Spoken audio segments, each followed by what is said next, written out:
David Gergen, do you think she knew what the Bush Doctrine was, and do you think it matters? No, she didn't know what the Bush Doctrine was, but Anderson, I don't think most people know what the Bush Doctrine is or was.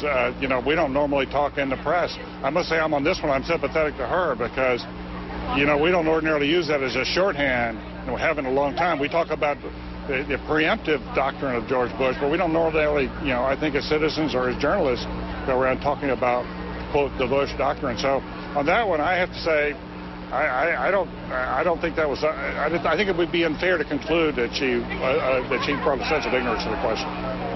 Jessica, let me ask you about the Bush Doctrine question, because Sarah Palin answered that question rather tentatively, and critics say, well, she didn't even know what it was. Will there be any repercussions from that, you think?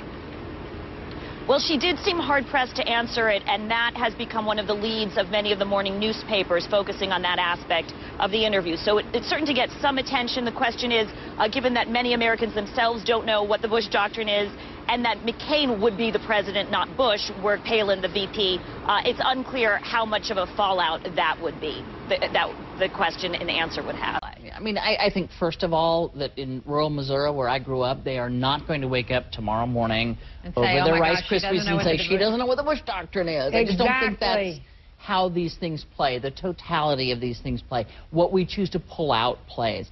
And I think, honestly, people are going to see this through the prism of how they feel about Sarah Palin. I thought actually Charlie did try a gotcha question with this business about the Bush Doctrine, which if you asked me in the middle of the night, I would have, but of course it's about the idea that the United States is entitled to take preemptory action against a country